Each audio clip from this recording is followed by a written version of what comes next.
time since I've vlogged. I don't think it actually has been, but it feels like it's been ages. It feels like a really long time since I've vlogged. I don't think it actually has been, but it feels like it's been ages. And I'm excited to get back to it.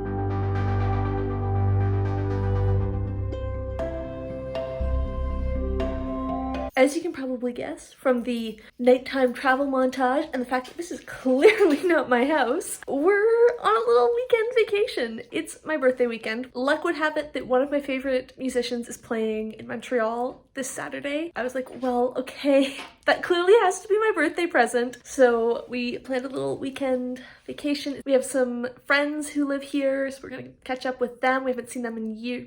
Well, actually, yeah, years now, because it's been since before the pandemic since we saw them. And we're staying in a cute little hotel, and we took the train. I love taking the train. And we're gonna eat food and go to bookstores, but I will bring you along for most of that. Maybe not the friend stuff, but certainly the bookstores. But I also did want to check in about what I'm reading. It is nonfiction November still, because my birthday's at the end of November, but I have been so good. I have read so much nonfiction this month, and I've enjoyed it so much. But I did kind of want something different for my birthday, so I'm reading Piranesi by Susanna Clarke. I've been wanting to pick this book up since it came out last year and everyone fell in love with it, and everything everyone has said has made me go, oh my goodness, that sounds like a book that I will like a lot too. I've just never got around to buying it, and I thought, you know what? My birthday sounds like the perfect time to buy it and actually read it, because I didn't want to buy it and then have it sit on my TBR unread for like 5 years. I wanted to actually read it, so that's why I've held off on buying it. That sounds counterintuitive, I know, but it makes sense in my head. Anyway, I thought, yeah, that'd be the perfect birthday present for myself. Also, it's really short, so I thought that'd be a nice thing to read for a kind of busier weekend, because I probably won't have loads of time just sitting around reading, other than the train. As luck would have it, it's actually on Scribd,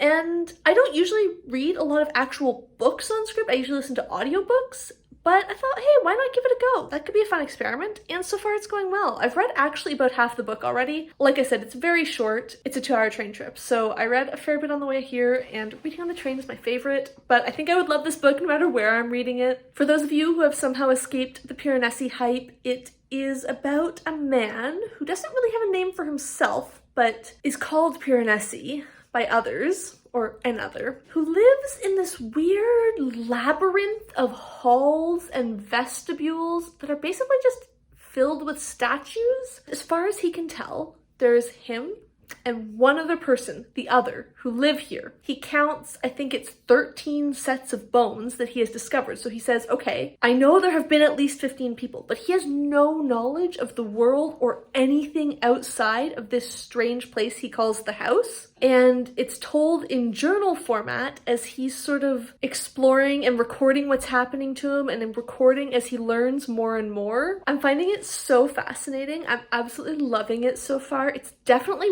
really interesting seeing as things unveil and figuring out what's happening. And there's starting to be some stuff in the sort of third section where it seems very clear to me what one of these connections is, but he hasn't made it yet, and I'm going, oh, when are you gonna figure it out? It's also interesting because as far as I can tell, he's a very good-natured person, or at least the version of him that we're encountering is a very good-natured, very trusting person. And as someone who's aware of the world outside of what he's experiencing, it's easy to look at the other person he has contact with and go, ooh, what are you up? You do not seem like a good guy. So I am super excited to keep reading that, but also just to have like a really fun birthday weekend. We'll see if this clip makes it into the final vlog because we're trying to walk down a street in a, old part of town while I'm filming it. Oh my goodness, I just ate a pain au chocolat for the first time in over 10 years. and seriously, I am over the moon. This is already the best birthday weekend ever. But what I actually want to pop on to say really quickly before we get fully into our day is that I actually finished Piranesi already. I thought it was gonna take me the rest of the weekend, but if I hadn't made myself put it down so I could sleep before like 3 o'clock yesterday, I would have finished it last night. It was so engrossing. I ended up lying in bed and reading it for like 45 minutes this morning, and I absolutely loved it. I don't want to say any more about what happened because I didn't really know what was going on when I read it, and I think that's the best way to read it.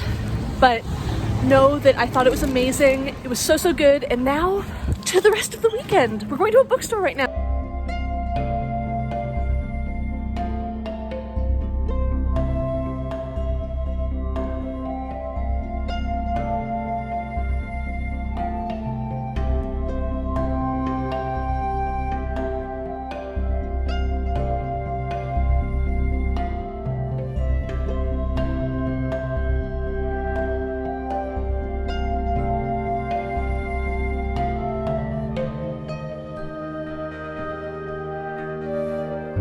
My cheeks are rosy. My hair is frizz central, but I am very pleased. I've had such a lovely day so far. I think we've been to 4 bookstores today, so got a bit of a haul for you guys. I'm not even gonna claim it's a small mini haul because it's really not. This is a lot of books, but whenever I go to like nice, independent, cool bookstores, I always want to buy at least one book, even if usually I prefer to read on my Kindle, because I feel like I value the service that these stores provide so much. I get so much pleasure from looking around, browsing, seeing what they've curated, getting recommendations, all that, that I want to support that, even if it's not my preferred format. So, I mean, that's how I'm justifying it anyways.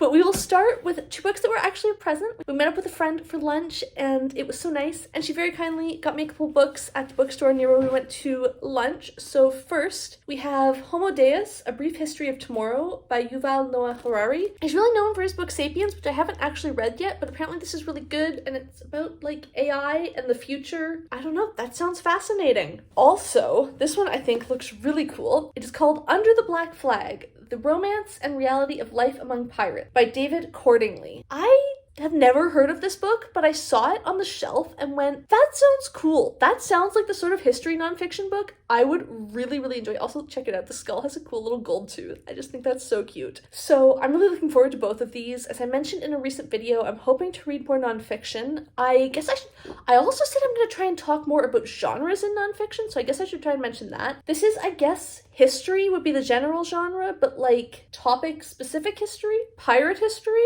that could be a genre. If we're not going to talk about the subgenres in a concrete way, I'm going to make up my own, and they will include pirate history. Then I did also pick up some books for myself. First, I got Le Plongeur by Stéphane Larue. This is translated into English as The Dishwasher. It's by a Montreal author. Apparently it's really good. It came recommended by the person working in the first bookstore we went to when I said that I was looking to read more French books and wanted to read something that would be like enjoyable and adult but not too complex. So I don't really know what this is about. I started reading the back and I got distracted and I was like, it's a cool cover. It's my birthday weekend. I'm gonna buy it for myself. You'll notice a theme. So this should be fun. A good incentive to keep reading more in French in 2022, which is something I haven't been doing great at in 2021, but I want to keep trying. I want to keep improving my French reading. I also got The 12 Terrors of Christmas by John Updike with drawings by Edward Gorey. These are just like, it's a tiny little book. It's got like 12 or 15 or pages, just a tiny little thing. But it looked cute, and I like to have cute, funny little Christmas books to put around the house. Weird, but I feel like it's a kind of fun holiday decor. Then I have The Pineapples of Wrath by Cathon. I'm not sure who this is by. It seems to be about a murder with pina coladas. It's a graphic novel. I saw it. It looked so cute, and you guys know I love weird graphic novels, especially with murder lately, and like just a cute thing to have and to read while curled up with some hot chocolate or maybe a pina colada someday. Then we went to the last bookstore, which was called Argo Bookshop? Argo Bookstore? I don't know. I'm gonna put a list of all the bookshops I went to in the description, and I'll try and put the names over the footage in case any of you are in Montreal and want to check them out. But But seriously, Argo had probably, in my view, one of the best curated collections I've seen in a bookshop in a long time. I have a favorite bookshop in Ottawa, and it's amazing, and it has great books, but it's larger for an independent bookshop, so it has a pretty wide variety of stuff. Argo was super small, but just exquisitely curated. The sort of bookshop where I went in, and as I was browsing, every book was either read it and loved it or want to read it. And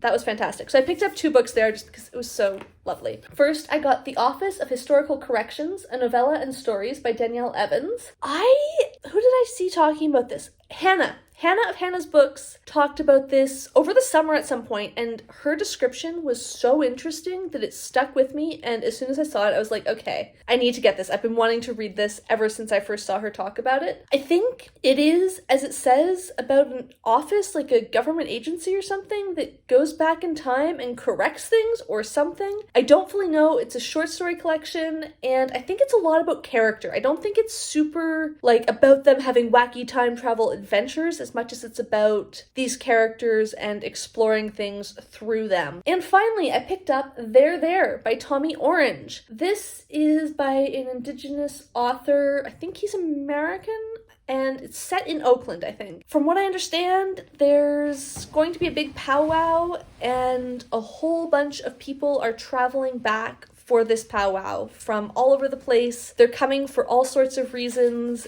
It sounds great. I don't know, what more is there to say? I've heard so many good things, and every time I see someone talk about this book, I think, that sounds amazing. I need to read that. I need to buy it and pick it up. So finally I said, okay, you know what? I'm just gonna buy it, and I'm gonna read it. Having said all of that, I did very briefly start another book while I was waiting for Bear to try on pants. I started Far From the Light of Heaven by Tade Thompson. This is a sci-fi novel. I don't really know too much about it. I think it's about a long-distance star voyage. It takes like 10 years. Everyone's supposed to be asleep, including the captain. And she's there, or the first mate, I'm not sure what she is exactly, but she's just there, like, basically nothing ever goes wrong. But in case something goes wrong, we need a human person, not just the AI. And then while they're traveling, I think there's a murder or something, and then she has to solve it. I saw Kristinelle from, I think it's Kristinelle SFF Reader? Not sure. Her channel will be linked down below. Talk about it recently, and she said it was the best sci-fi book that she's read all year, or something along those lines, and it sounds fun, so I bought it on ebook and I'm gonna read it. I read maybe 3 pages, so I'm not exactly far in or anything. Alright, this has been the longest vlog clip, so I need to go because I'm losing my voice. So I'm gonna drink some water and get ready for the concert tonight. I'm just a friend. Is it wrong if I pretend? 'Cause I would still be sad if this came to an end. There's too much to say that I don't feel away. My feelings don't be sleeping. Wonder if you saw me scared. I've been so embarrassed. I just love your hair and the way you run your hands. Party in the hallway, thinking about you all night. Why I took my time, but I should have said bye. Ooh, it's such a shame that I only got your name.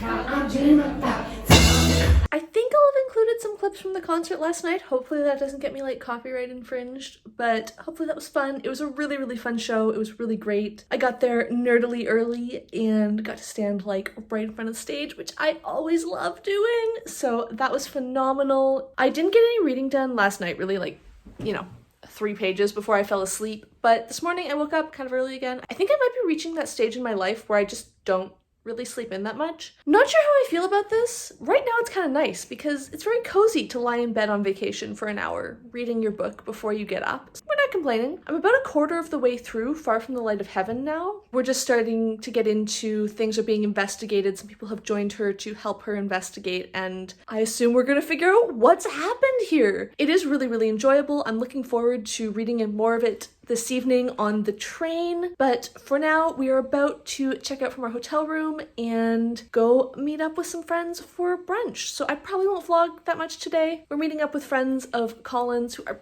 also my friends, but like, I don't know, I'm still kind of weird about vlogging in front of people. We'll see.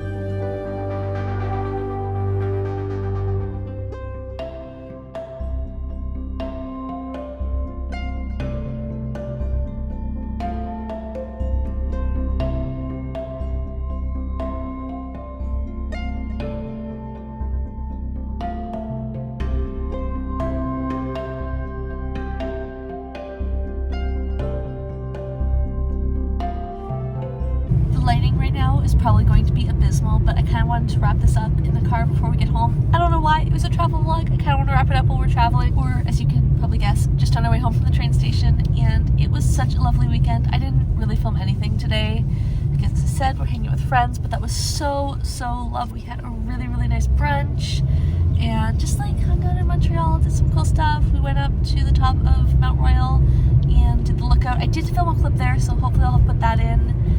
And then we took the train home, and I read a bunch more, which was so great. I'm almost 60% of the way through Far From the Light of Heaven now, and I like it, but I don't love it. It's not as murder mystery investigation-y as I kind of hoped. There's definitely been a murder. Something weird is going on here, and it's being investigated, but there's also been just like a lot of other stuff happening. There's been a lot of other adventure, precarious situations, things needing to happen. Plus we've been getting some like backstory on the various characters and seeing things from their pasts. And I'm excited to keep reading, so I'm definitely gonna do that. There's just been a major reveal, so I'm looking forward to reading the next few chapters and seeing where that goes. But I'll definitely finish the book, and the next video you guys see will be my November wrap-up, so I'll almost certainly finish it in the next couple days before I film that and share my full thoughts then. Alright, this has been such a good weekend. It's been such a lovely birthday. I've done some really lovely reading and also done some really fun non-reading things, which after a year of staying home so much has been just so wonderful. It was so nice to see friends and get out and try new restaurants and just walk around a city that I don't know super well. That's such a joy, and I've had such a great time, but I know that I've already filmed a fair bit of footage for this vlog, and I don't want it to be crazy long, so I'm gonna wrap up now. In the demonic illumination of the brake lights of the car in front of me, I will say, let me know down below, what would your ideal birthday situation be? I'm curious to see what everyone's choices are. And also, if you like this video, please give it a like down below. If you'd like to see more of my videos, please hit subscribe, and thank you for watching.